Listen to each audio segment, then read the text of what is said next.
I'm talking about the second electric guitar on All Ye Gentile Lands Awake, assuming that the first is playing the opening line in G,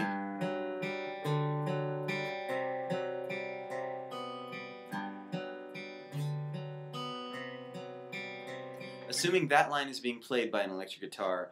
On the verses, the second electric guitar is going to do a counter melody, kind of like a counterpoint to that, and it is simply taking the D formation that you love and know well and sliding it up to the 7th fret and playing this alternating pattern. 1, 2, 3, 1, 2, 3.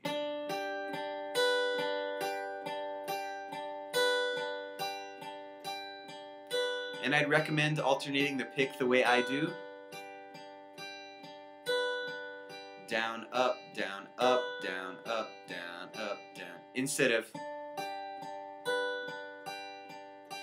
all downs. While that might work, it's not as smooth sounding as. And you're doing it throughout the verse, all the way into the chorus. And you're just doing that, probably starting that on verse 2 so that we can have somewhere to build and grow. And you're definitely doing that also in the bridge of the song. Everlasting light, shine graciously within. It's simple but very effective as chords are changing and moving that this stays the same.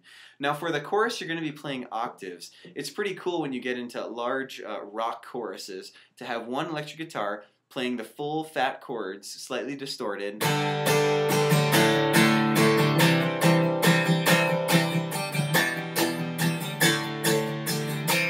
And instead of having the second guitar just imitate what the first electric guitar is doing, it's neat, and it actually makes it sound more full when you're playing a melodic line on top of that. And in big choruses, because they're so loud, you often need to play octaves. That means one note and octave apart from each other. And the way that you do that on a guitar is, we're going to talk about this song playing octaves on the D and B strings. So we're going to start on fret 5 on our D string, and then fret 8 of the B string. And then notice that I'm using my index finger here.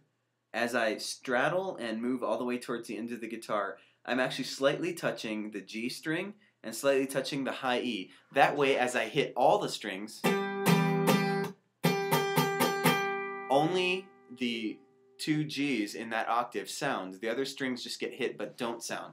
That's part of the coolness of an octave. And what you can do in a chorus like this is to create a melodic line that you're playing so that you can slide up. And basically you're just thinking about how to create a melodic line that moves up and down the scale of the key that the song is in. So in this case the song is in G. And if I've got a G right here, you know the scale is bum bum bum bum bum bum bum bum bum. You know, it's just a typical 5-note scale from 1 to 5. You can go higher if you want.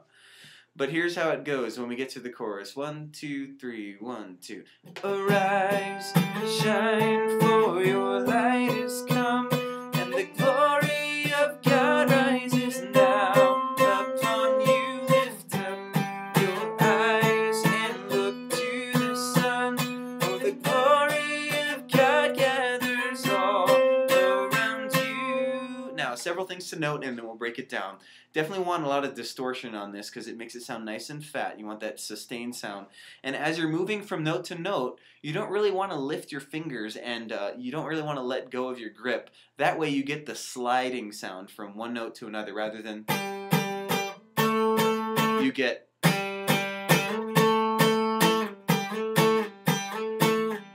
bum bum. So you want to slide those notes up, and it just has a better sound.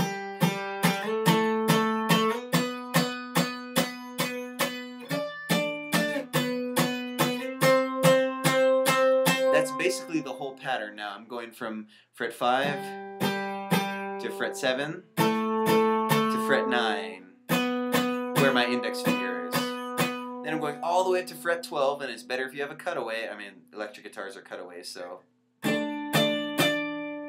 Back to 12, then back to 9 again, and then 10. So here we go. 5, 5, 5, 7, 7, 7, 9, 9, 9, 9. To 12, 12, 12, 12, 9, 9, 9, 10, 10.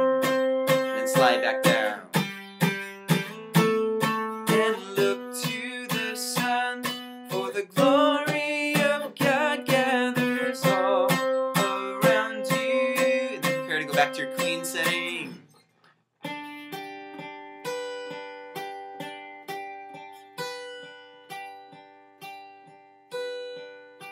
That's basically the whole song.